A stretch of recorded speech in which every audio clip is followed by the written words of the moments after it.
اعوذ باللہ السمیع العلیم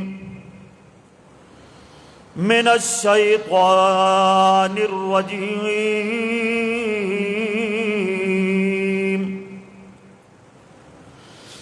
بسم اللہ الرحمن الرحیم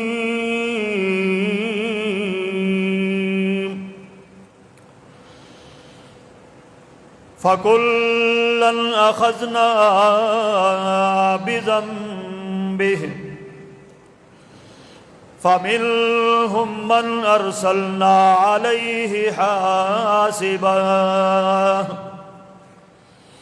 وَمِنْهُمْ مَنْ أَخَذَتْهُ الصَّيْحَةُ وَمِنْهُمْ مَنْ خَسَفْنَا بِهِ الْأَرْضَ وَمِنْهُمْ مَنْ أَغْرَقْنَا وَمَا كَانَ اللَّهُ لِيَظْلِمَهُمْ وَلَكِنْ كَانُوا أَنفُسَهُمْ يَظْلِمُونَ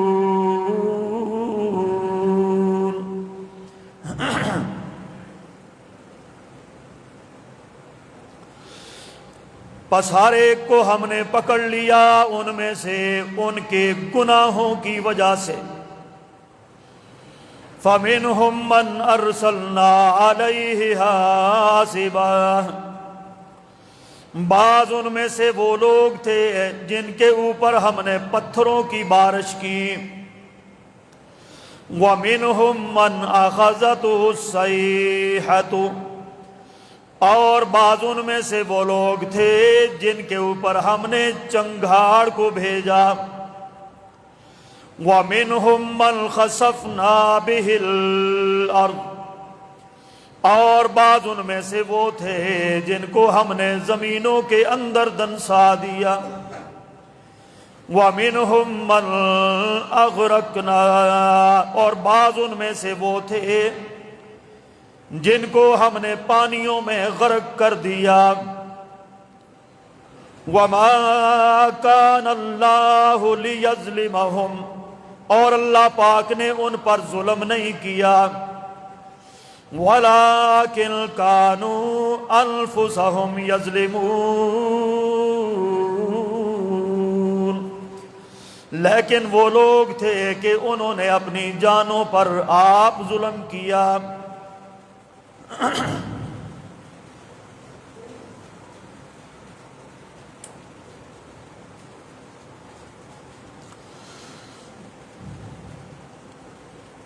ہر قسم کی حمد و ثنا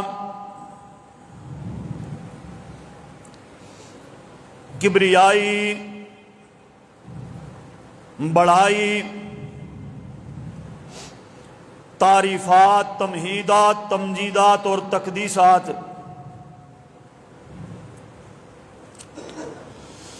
اللہ سبحانہ و تعالی کی ذات پاک کے واسطے ہے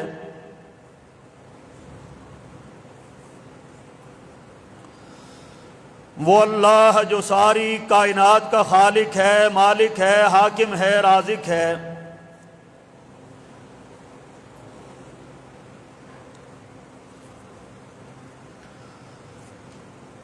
درود و سلام امام الانبیاء حبیب خدا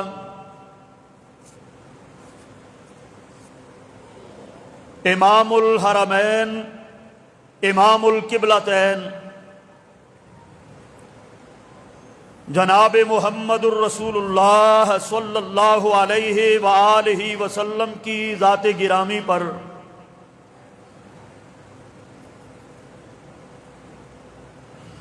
کہ جن کی اطاعت اور فرما برداری نجات اور کامیابی کا ذریعہ ہے اور جن کی نافرمانی سراسر تباہی بربادی اور ہلاکت ہے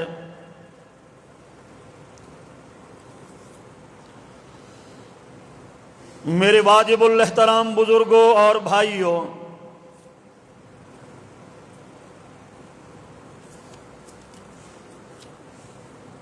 جیسا کہ آپ حضرات کو معلوم ہے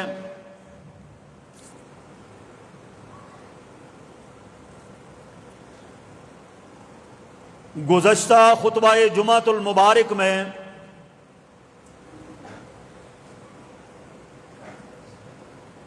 میں نے آپ حضرات کے سامنے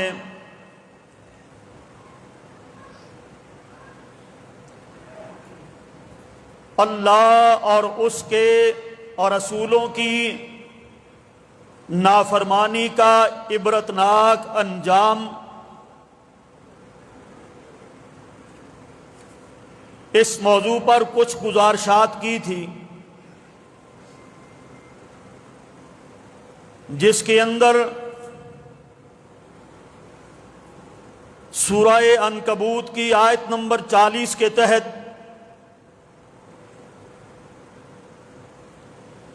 میں نے آپ حضرات کے سامنے دو قوموں کا تذکرہ کیا تھا۔ ایک وہ قوم جس کے اوپر پتھروں کی بارش نازل ہوئی، وہ قوم لوط علیہ السلام کی قوم، اور ان کے جرائم مختصراً میں نے آپ کے سامنے بیان کیے، اور ان جرائم کے نتیجے میں ان کے اوپر آنے والا عذاب اور تباہی وہ بھی قرآن کریم سے میں نے آپ کے سامنے بیان کی۔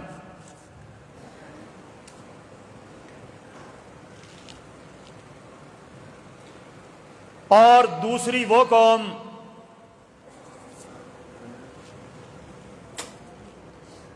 جو کہ حضرت صالح علیہ السلام کی قوم تھی، جنہوں نے اپنے نبی حضرت صالح علیہ السلام سے معجزہ مانگا تو انہوں نے اونٹنی کا معجزہ پیش کیا، جو کہ ان کے سامنے پہاڑ کی ایک چٹان سے نکلی۔ اللہ کی نافرمانی کرتے ہوئے، پیغمبر کی نافرمانی کرتے ہوئے انہوں نے اس کو قتل کر دیا۔ اللہ پر ایمان نہیں لائے، پیغمبر پر نہیں لائے، جس کی وجہ سے وہ بھی اللہ پاک نے ان کے اوپر ایک فرشتے کو بھیجا، جس نے آ کر ان بستیوں میں ایسی چیخ ماری کہ ان کے سینے پھٹ گئے اور وہ بڑے بڑے درختوں کی طرح اوندے پڑے ہوئے تھے۔ اسی آیت کریمہ کے تحت آج میں آگے ایک دو مقام اور آپ کے سامنے رکھوں گا، اور ان کا منظرنامہ بھی۔ اس سے پہلے یہ بات آپ سمجھ لیں کہ میرے بھائیوں اور بزرگوں اور بہنوں، یہ نہ سمجھیں کہ آج ہم اللہ رسول کی نافرمانی کر رہے ہیں تو ہمارے اوپر کوئی پکڑ نہیں آ رہی۔ مطلب اس کا یہ ہے کہ آپ کے لیے، ہمارے لیے اللہ کی طرف سے ایک مہلت ہے۔ جو پلٹ آئے گا خوش نصیب ہوگا، اور جو پلٹنے کی کوشش نہیں کرے گا پھر بربادی اس کا مقدر ہے۔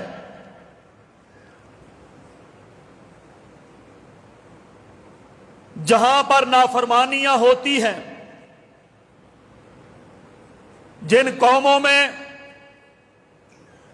جن شہروں میں، جن محلوں میں، جن گھروں میں، جن ملکوں میں، یاد رکھو وہاں پر اللہ کی رحمت نہیں آیا کرتی۔ رزق کا تو اللہ کا وعدہ ہے، وہ دے گا، اپنوں سے بیگانوں کو زیادہ دے گا، کہ ان کے لیے دنیا کا ہی سامان ہے بس۔ لیکن اللہ کی رحمت نہیں آیا کرتی، برکتیں نہیں آیا کرتی۔ آدم علیہ السلام کو دیکھ لو، ایک نافرمانی، ایک غلطی ان سے ہو گئی، شجرہ ممنوعہ کا پھل کھا بیٹھے، جس درخت سے اللہ نے منع کیا تھا، تو نتیجہ وہاں پر فوراً ہی ظاہر ہو گیا، جنت کے لباس اللہ نے اتار دیے۔ لباس ہی نہیں بلکہ جنت کا ٹھکانہ بھی واپس لے لیا کہ کیا میں نے تمہیں منع نہیں کیا تھا یہاں سے؟ اور آپ تو میرے برگزیدہ نبی ہو، اپنے ہاتھوں سے میں نے تجھے پیدا کیا۔ ایک غلطی پر جنت کا ٹھکانہ اور لباس اللہ نے واپس لے لیے۔ اور سامنے ابلیس کو بھی دیکھ لو، مفسرین کے مطابق 7 لاکھ سال اس نے عبادت کی ہے، زمینوں میں آسمانوں میں ایک چپا بھی اس نے نہیں چھوڑا جہاں پر سجدہ نہ کیا ہو، لیکن ایک نافرمانی کی وجہ سے اللہ نے دھتکار دیا، اور وہ سرداریاں بھی گئی، اور وہ عہدے بھی گئے، وہ عزتیں بھی گئی، مردود ہو کر جنت سے باہر نکال دیا۔ وجہ کیا بنی؟ لاکھوں سال کی عبادت پہ پانی پھر گیا۔ وجہ ایک نافرمانی کہ آدم کے سامنے سجدہ کرنے کا حکم ملا تھا، لیکن غرور نے مار دیا، تکبر نے مار دیا۔ بعض دفعہ نافرمانی کا نتیجہ فوراً ہی ظاہر ہوتا ہے، اور بعض دفعہ اللہ پاک رسی کو لمبی کر دیتے ہیں۔ آدم علیہ السلام، ان کی فطرت میں اللہ نے رجوع کو رکھا، اور انہوں نے اللہ سے رجوع کیا اور توبہ استغفار کر کے پھر اللہ کے قریب ہو گئے۔ لیکن شیطان کے نصیبے میں سرکشی، تکبر اور غرور ٹھہرا، آج تک وہ توبہ تائب نہ ہو سکا اور قیامت تک نہ ہوگا۔ لعنت اس کا مقدر، ابا واستکبر وکان من الکافرین، تکبر کر بیٹھا، انکار کیا اور کافر ہو گیا۔ یہ بات اچھی طرح سمجھ لیں کہ تمہارے سامنے یہ قرآن مجید نے پہلی قوموں کا تذکرہ اور ان کی تباہیاں، بربادیاں اور ان کی نافرمانیاں، بغاوتیں، اور نافرمانی اور بغاوت کے نتیجے میں آنے والے عذاب، یہ صرف انجوائمنٹ کے لیے بیان نہیں کیے، صرف افسانوی باتیں نہیں، اللہ کی قسم یہ اس لیے بیان ہوئی کہ لوگوں، فلاں بستی اس گناہ کی وجہ سے برباد ہوئی، فلاں اس جرم کی پاداش میں برباد ہوئی، فلاں نے یہ جرم کیا تو برباد ہوئی، فلاں نے یہ جرم کیا تو برباد ہوئے۔ اے آخری امت کے لوگوں، میرے حبیب پیغمبر کے امتیوں، کہیں تم لوگ یہ جرم نہ کر بیٹھنا، اس کے نتیجے میں تمہارے اوپر بھی اللہ کی رحمتوں کی چادر اٹھا لی جائے گی، پھر بربادیاں کہیں تمہارا بھی مقدر نہ بن جائیں۔ اس لیے قرآن مجید نے پچھلی قوموں کی ہسٹری کو بیان کیا تاکہ ہم ان جرائم سے دور رہیں اور ان خوفناک عذابوں کا سامنا ہمیں نہ کرنا پڑے۔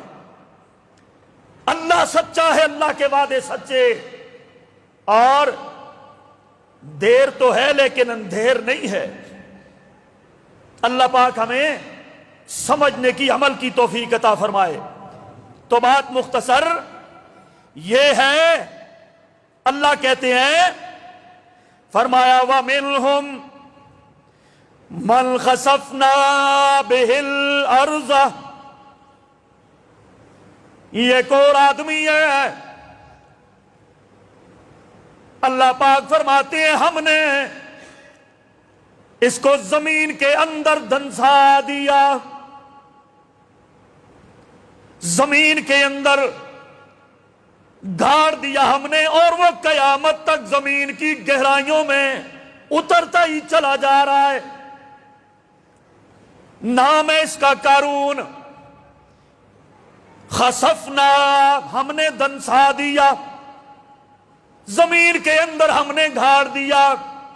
قارون، مختصر تعارف اس کا سن لو، یہ مسلمان آدمی تھا جس کی اتنی شد و مد کے ساتھ اللہ نے مذمت فرمائی ہے۔ یہ مسلمان آدمی تھا، اور یہ موسیٰ علیہ السلام کا سکے چچے کا بیٹا تھا، موسیٰ کا کزن تھا، چاچے کا بیٹا قارون، بہت بڑے خزانوں کا مالک،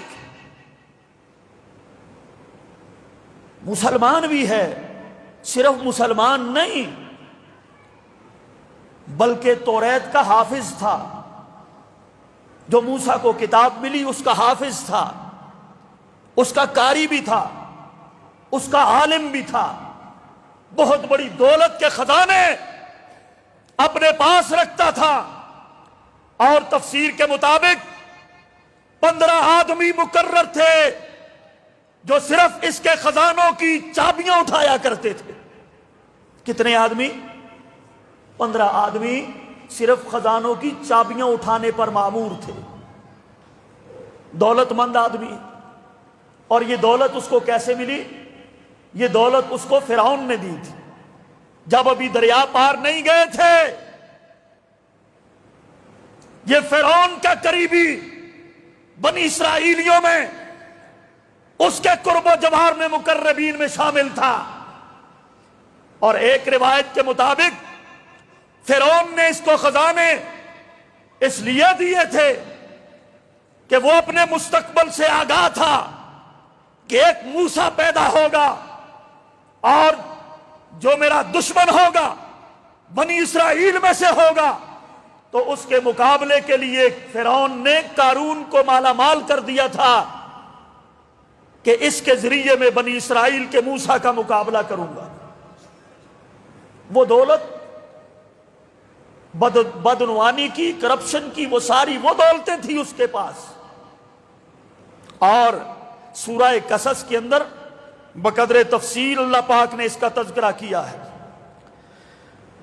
فرمایا ان قارون کان من قوم موسیٰ فبغى علیہم وآتیناہ من الکنوز ما ان مفاتحہ لتنوء بالعصبة اولي القوة اذ قال له قومه لا تفرح ان اللہ لا يحب الفرحین۔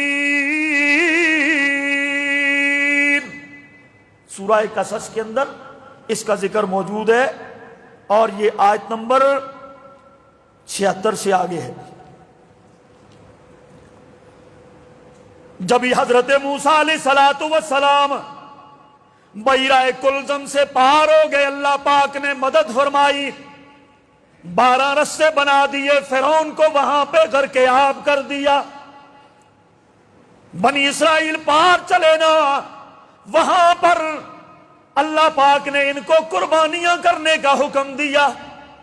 شکرانے کے طور پہ قربانیاں کرو۔ سارے بنی اسرائیل کو حکم مل گیا۔ جناب موسیٰ علیہ السلام نے اپنے بھائی جناب ہارون علیہ السلام کی ڈیوٹی لگا دی، اے میرے بھائی ہارون، ان لوگوں کی قربانیاں وصول کرتے جاؤ۔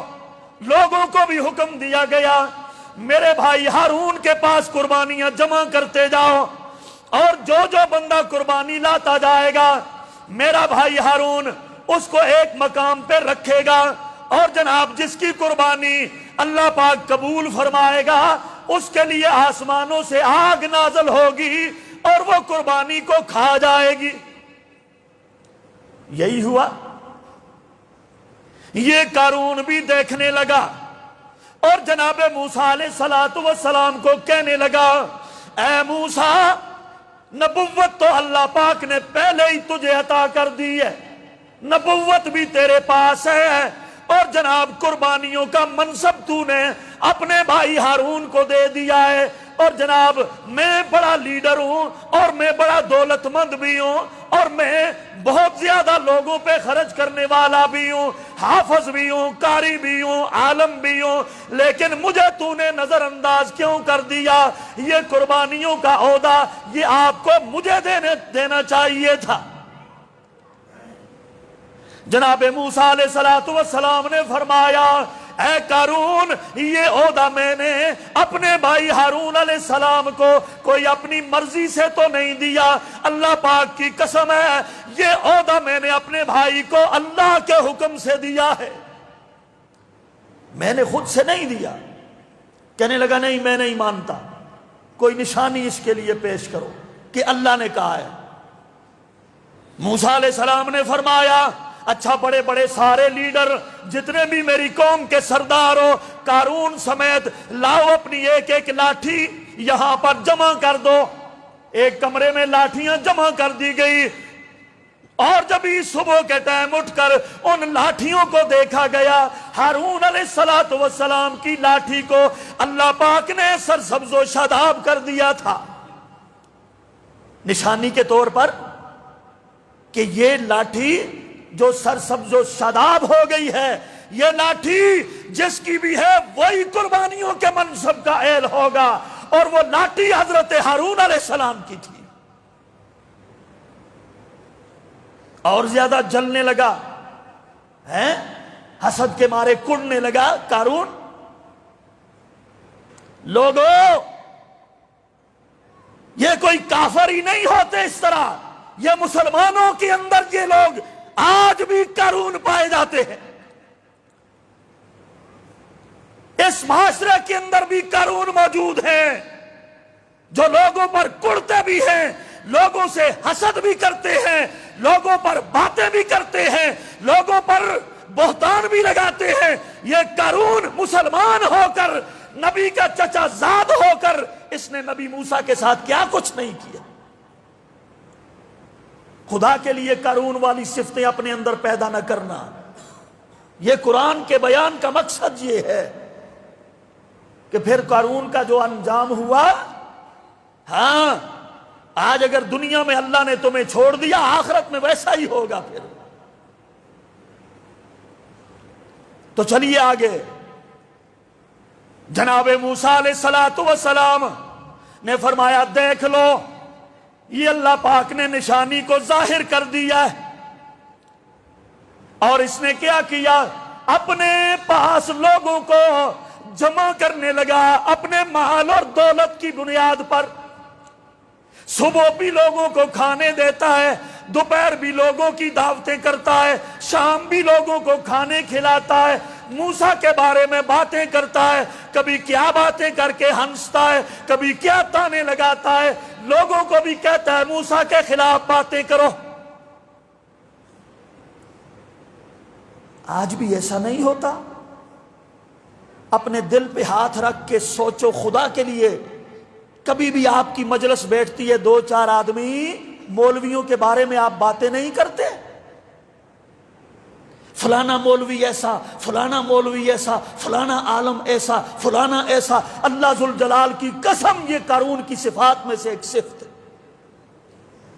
جو وہ نبیوں کے بارے میں کرتا تھا، موسیٰ اور ہارون کے بارے میں کرتا تھا، اپنی دولت کی بنیاد پر، اپنے عہدے کی بنیاد پر، اپنے دولت کے اس منصب کی بنیاد پر کہ میں امیر ہوں، میرے سامنے ان کی کیا حیثیت ہے۔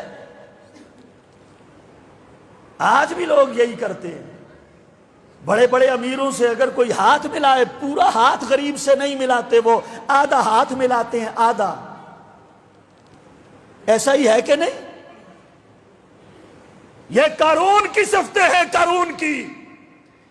وہ ظالم لوگ قارون ہیں جو غریبوں کے ساتھ آدھا ہاتھ ملاتے ہیں، جیب میں پیسہ اور ہاتھ میں لٹھ لے کر غریبوں کو کچھ سمجھتے نہیں، اللہ والوں کو کچھ سمجھتے نہیں، نمازیوں کو ان کی کوئی قدر و قیمت نہیں، دین کی بات کرنے والوں کو کچھ سمجھتے نہیں۔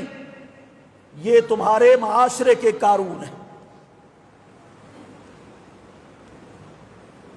لوگوں کو جمع کر کر کے کھانے کھلاتا ہے، نبیوں کے بارے میں باتیں بناتا ہے،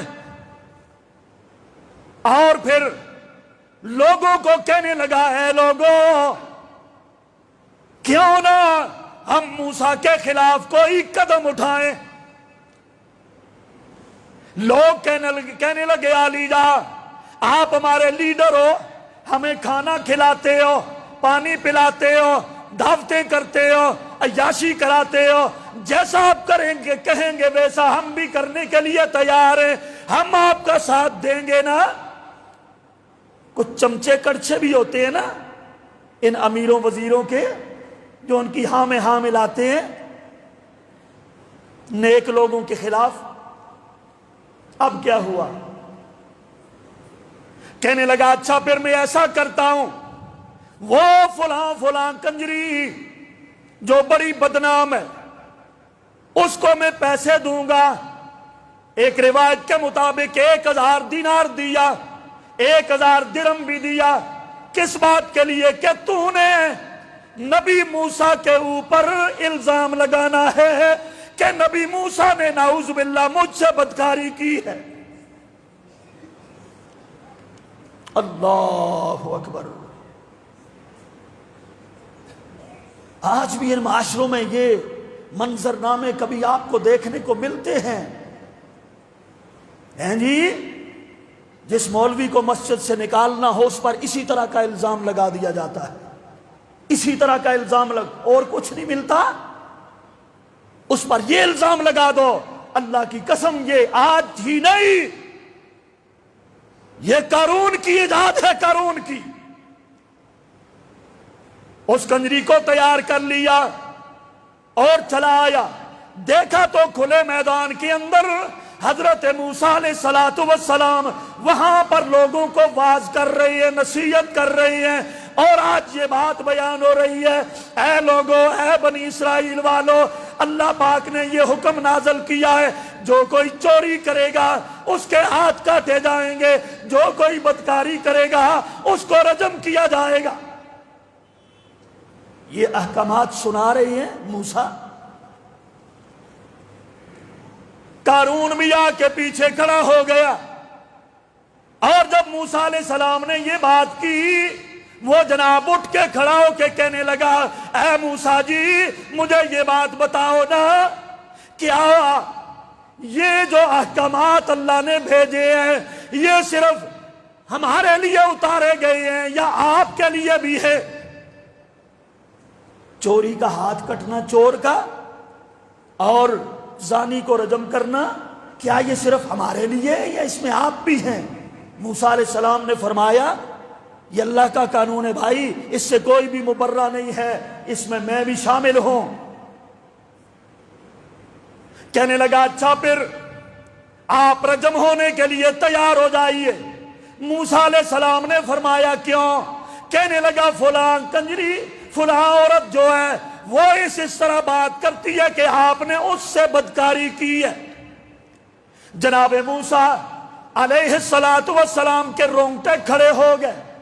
موسیٰ علیہ السلام نے فرمایا اچھا قارون جاؤ اس عورت کو بلا کے لاؤ۔ عورت کو بلایا گیا اور اس مجمع کے اندر عورت آئی، موسیٰ علیہ السلام کے سامنے اس کو کھڑا کیا گیا۔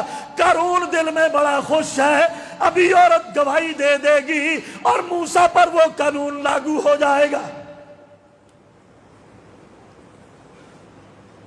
جناب موسیٰ علیہ السلام نے فرمایا اے عورت میں تجھے اس ذات کی قسم دے کے تجھ سے سوال کرتا ہوں جس ذات نے ہمارے لیے دریا کے اندر 12 رستے بنائے، سمندر کو پھاڑ دیا، میں اس ذات کی تجھے قسم دیتا ہوں جس ذات نے ہمارے اوپر بادلوں کے سائے کیے، میں اس ذات کا تجھے واسطہ دیتا ہوں جس ذات نے ہمارے لیے پتھروں سے 12 چشمے جاری کیے، میں اس ذات کا تجھے واسطہ قسم دیتا ہوں کہ جس ذات نے ہمارے لیے آسمانوں سے من اور سلوہ نازل کیا، سچی بات کرنا، کیا یہ جو قارون بات کر رہا ہے اس کی حقیقت کیا ہے؟ مفسرین کرام نے لکھا ہے عورت تھر تھر کانپنے لگی، عورت کے جسم کے اوپر اللہ کا نام سن کر سامنے نبی موسیٰ کو دیکھ کر لرزہ طاری ہو گیا اور کہنے لگی اللہ ذوالجلال کی قسم ہے ایسی کوئی بات نہیں، اس قارون نے مجھے پیسے دے کر یہ بات کرنے کے لیے آمادہ کیا تھا، ایسی کوئی بات نہیں، میں کسی بات کا بھی انکار کرتی ہوں۔ اللہ اکبر۔ موسیٰ علیہ السلام کیا سمجھتے ہو اللہ والوں کو پہلے کوئی تکلیفیں کوئی کم دی گئی ہے؟ بہت بڑے الزام سے اللہ پاک نے اپنے نبی موسیٰ کو بری کیا۔ عورت ڈر گئی، قارون دیکھنے لگا یہ کیا ہو گیا، بازی پلٹ گئی۔ اب موسیٰ کا جلال جوش میں آتا ہے، جلالی طبیعت کے پیغمبر تھے نا۔ اللہ اکبر۔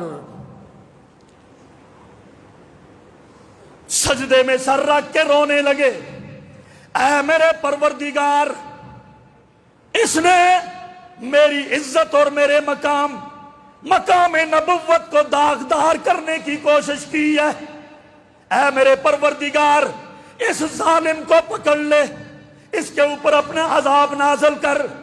جبریل امین آ گئے، اے موسیٰ جی اللہ پاک کا یہ پیغام ہے، ہم نے زمین کو آپ کے تابع فرمان کر دیا ہے، جو آپ زمین کو حکم دو گے زمین ویسا ہی کرے گی۔ اے موسیٰ زمین تیرے تابع فرمان ہے، حکم دو زمین کو، جو کہو گے کرے گی۔ جناب موسیٰ علیہ السلام نے سر سجدے سے اٹھایا اور زمین کو حکم دیا اس ظالم کو پکڑ لے۔ اس سے پہلے موسیٰ علیہ السلام نے ایک اور بات کی، وہ بات یہ تھی اے بنی اسرائیل والو جو میرے ساتھ ہو میری طرف آ جاؤ، جو قارون کے ساتھی ہو اس طرف ہو جاؤ۔ مفسرین نے لکھا ہے صرف 2 بد نصیب قارون کے ساتھ رہ گئے، باقی ساری بنی اسرائیل توبہ کر کے موسیٰ کے ساتھ آ کھڑی۔ اللہ اکبر۔ پھر اس کے بعد موسیٰ علیہ السلام نے فرمایا اے زمین اس ظالم کو پکڑ لے۔ حدیث پاک کے اندر آتا ہے، تفسیر کے اندر لکھا ہے زمین نے اس کو گھٹنوں تک پکڑ لیا، ان تینوں کو گھٹنوں تک پکڑ لیا۔ موسیٰ کا جلال ابھی بھی ٹھنڈا نہ ہوا، غصہ ٹھنڈا نہ ہوا، فرمایا زمین اس کو اور پکڑ لے۔ کمر تک زمین نے پکڑ لیا، موسیٰ کا غصہ ٹھنڈا نہ ہوا، فرمایا اے زمین اس کو اور بھی پکڑ لے۔ گردن تک پکڑ لیا اور موسیٰ کا غضب ابھی ٹھنڈا نہیں ہوا، فرمایا اے زمین اس کو نگل جا۔ زمین نے ان تینوں کو نگل لیا۔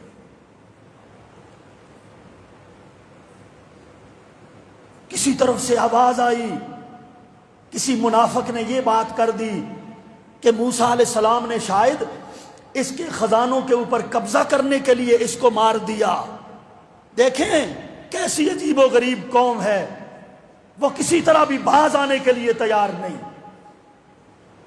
موسیٰ علیہ السلام الزام سے اللہ نے بری فرمائے، اب یہ الزام لگا دیا کہ اس کو اس نے موسیٰ نے مارا ہے تاکہ موسیٰ اس کے خزانوں پہ قبضہ کر لے۔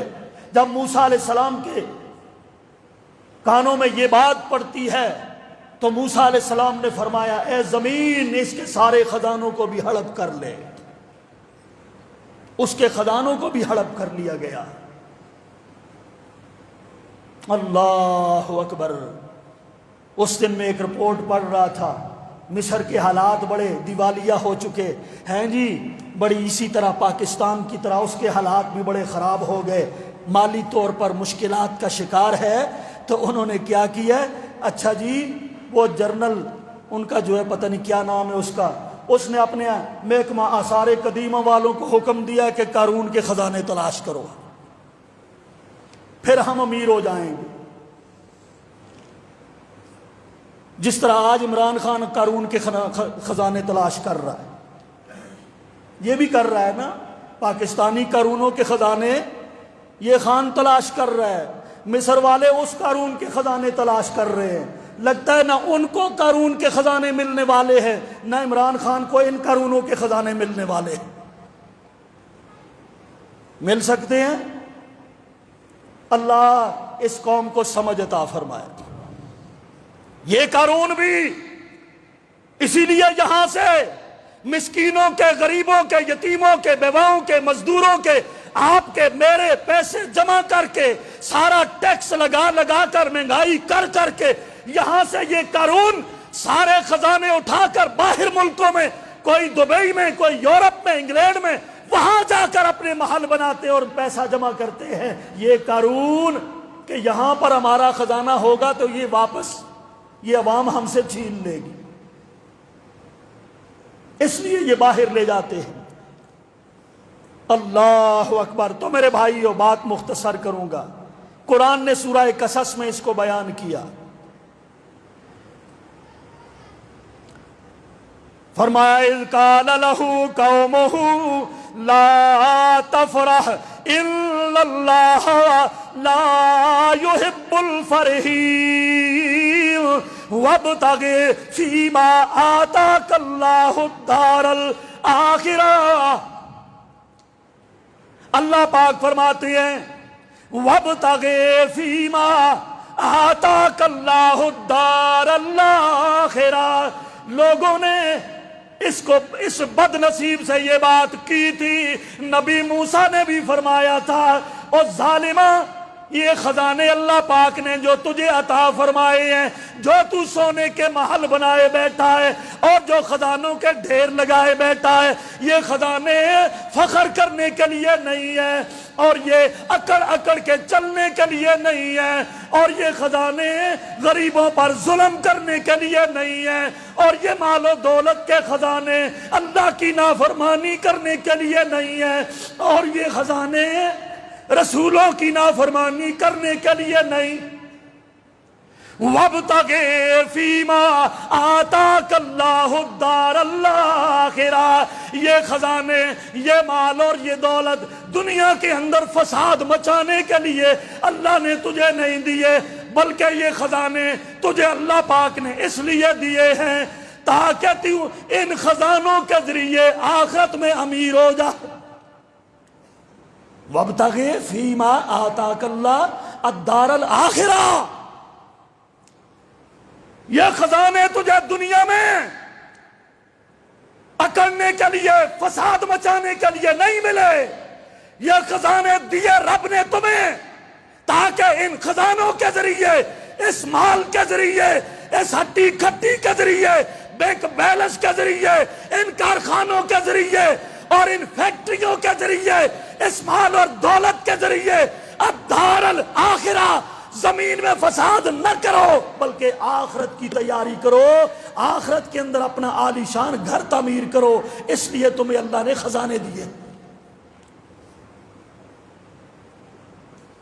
یہ قرآن کی یہ آیات صرف قارون کے لیے نہیں، یہ تمہارے لیے ہیں اب، کہ لوگوں، امیروں، دولت مندوں، ان خزانوں کو قارون کی طرح استعمال نہ کرنا، نہ اپنے آپ کو قارون سمجھنا، غریبوں کا خیال کرو، ان کے سروں پہ دست شفقت رکھو، مشکل اوقات میں ان کی مدد کرو، ان کے سروں سے کندھوں سے بوجھ اتارو، اور یتیموں بیواؤں کے کفیل بنو، ان کے اوپر خرچ کرو، اللہ کی راہ میں خرچ کرو تاکہ تمہاری آخرت بہتر ہو جائے۔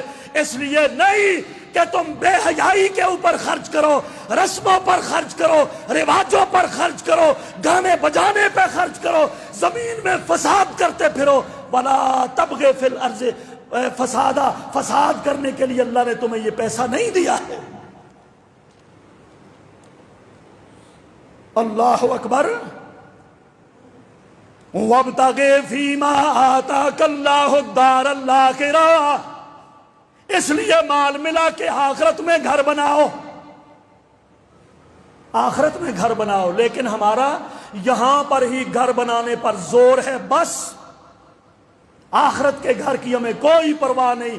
اللہ جس رب نے تمہیں پیدا کیا ہے وہ رب تمہیں کہتا ہے یہ مال یہ دولت تمہیں دی ہے اس لیے کہ میرے بندو اس مال کے ذریعے تم آخرت میں اپنا گھر بناؤ.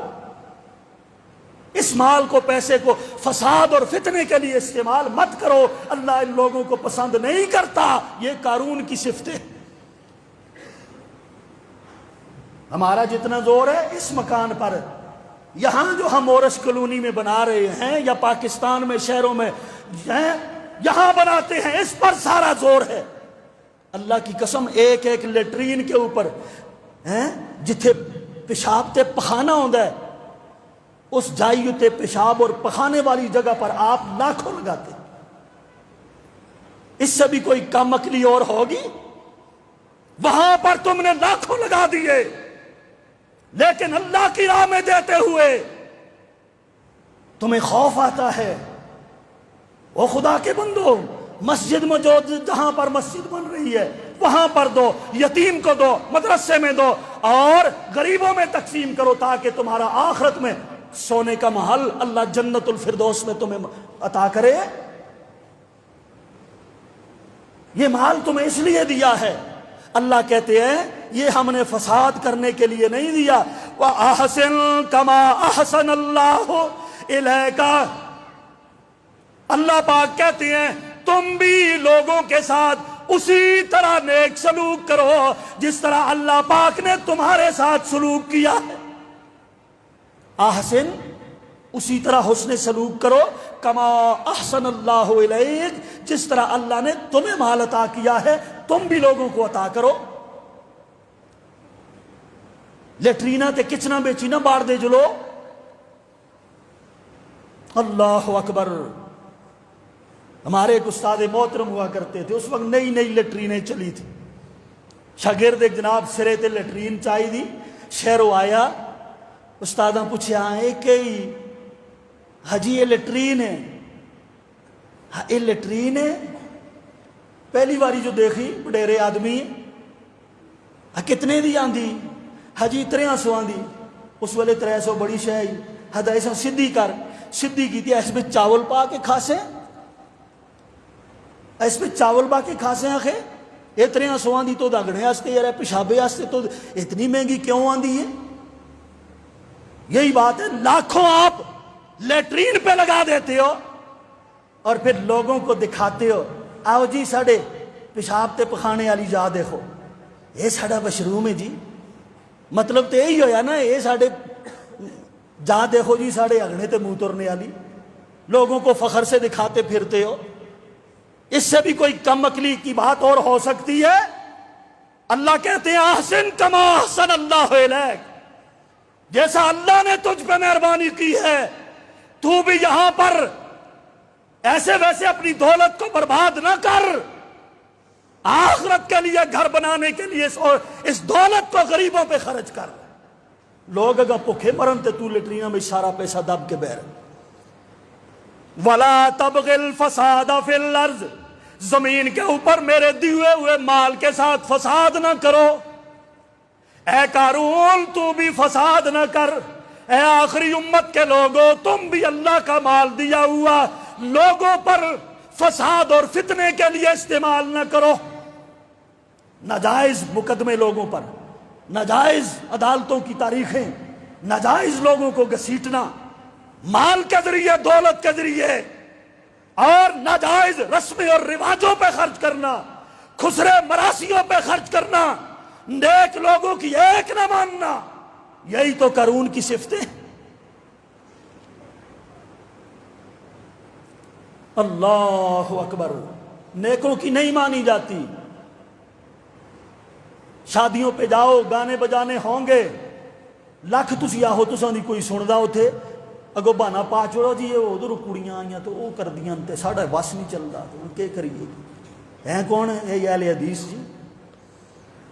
وہی گل ہے کہ نہیں؟ کون سمجھائے؟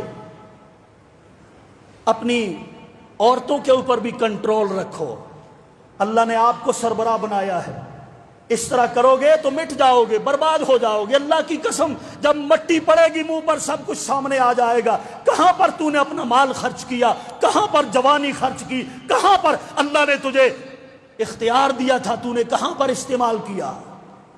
کنجروں کو مال دے کے آیا، کنجریوں کو، یتیموں غریبوں کو نہ دیا؟ رسم و رواجوں پہ، فیشنوں پہ تو نے خرچ کیا؟ یتیم اور بیوائیں رلتے رہے، تیرے پڑوس میں محلے میں بھوک سے بلکتے رہے۔ وَلَا تَبْغِ الْفَسَادَ فِي الْأَرْضِ، مال کے ذریعے زمین میں فساد مت مچاؤ۔ ان اللہ لا يحب المفسدین، اللہ پاک فساد کرنے والوں کو پسند نہیں کرتا۔ اور وہ کہنے لگا قارون، انما اوتیتہ علی علم عندی، مجھے مت کہو کہ یہ مجھے اللہ نے دیا ہے، اللہ کی باتیں مجھے نہ سناؤ، یہ تو مال مجھے علم عندی، میرے علم کے کمال کی وجہ سے ملا ہے، اس میں اللہ کا کوئی کمال نہیں، یہ میرا اپنا کمال ہے، میری ڈگری کی وجہ سے مجھے ملا، مجھے میرے عہدے کی وجہ سے ملا، میری کرسی کی وجہ سے ملا، میری فیکٹری کی وجہ سے ملا، میرے کارخانے کی وجہ سے ملا، اس وجہ سے ملا، اس وجہ سے ملا۔ قارون بھی یہی کہتا ہے، علی علم عندی، یہ میرا اپنا کمال ہے، میں نے کمایا، میرے ہاتھ کی کمائی۔ آج کے قارون بھی یہی کہتے ہیں، یہ میری اپنی ہوشیاری، میرا کاروبار، میرا کارخانہ، میری ہوشیاری، یہ میری اپنی ڈگری، عہدے کی وجہ سے مال ملا مجھے، میں نے کمایا، جبکہ دیا اللہ نے۔ اللہ اکبر۔ اللہ کہتے ہیں، اولم یعلم ان اللہ قد اہلک من قبلہ من القرون من هو اشد منہ قوہ واکثر جمعا۔ اے قارون، تجھے پتہ نہیں، پہلے بھی بڑے بڑے امیروں کو ہم تباہ کر چکے، تیرے خزانے کیا ہیں؟ دیکھ، فرعون تجھ سے بڑا تھا، اس کا انجام کیا ہوا؟ نمرود تجھ سے بڑا تھا، اس کا انجام کیا ہوا؟ اور بڑی بڑی قومیں، ان کا انجام کیا ہوا؟ اور تو اکڑتا پھرتا ہے۔ اللہ اکبر۔ اللہ کہتے ہیں، جب وہ پھر اپنے مال اور اسباب کے ساتھ نکلا نا، اللہ پاک اس موسیٰ علیہ السلام کے ذریعے اللہ پاک نے اس کو زمین کے اندر دنسا دیا۔ اللہ کہتے ہیں، جب ہم نے دنسایا نا، فَخَسَفْنَا بِهِ وَبِدَارِهِ الْأَرْضَ فَمَا كَانَ لَهُ مِنْ فِئَةٍ يَنْصُرُونَهُ مِنْ دُونِ اللَّهِ وَمَا كَانَ مِنَ الْمُنْتَصِرِينَ۔ مال اور دولت کے خزانوں سمیت زمین کے اندر دھنس گیا۔ اللہ کے نبی صلی اللہ علیہ وسلم فرماتے ہیں، قیامت تک وہ دھنستا ہی چلا جا رہا ہے، قیامت کے قائم ہونے تک وہ رکنے والا نہیں، زمین کے اندر خزانوں سمیت دھنستا ہی چلا جائے گا۔ یہ ایک مسلمان آدمی تھا، موسیٰ کا امتی ہے، موسیٰ کا رشتہ دار ہے، توریت کا حافظ ہے، لیکن اللہ اور رسول کا نافرمان ہے۔ تو مسلمانوں، ہم بھی بھلے کلمہ پڑھتے ہیں، نمازیں پڑھتے ہیں، سب کچھ کرتے ہیں، لیکن یہ قارون والی صفتیں جس بندے کے اندر پائی جائیں گی، وہ کبھی بھی اللہ اس کو معاف نہیں کرے گا۔ جو انجام قارون کا ہوا وہی اس کا بھی ہوگا۔ اللہ پاک مجھے اور آپ سب کو ان بری صفات سے محفوظ فرمائے اور نیک ابرار اور صالحین کے اندر شامل فرمائے۔ وما علیہ الا البلاغ المبین۔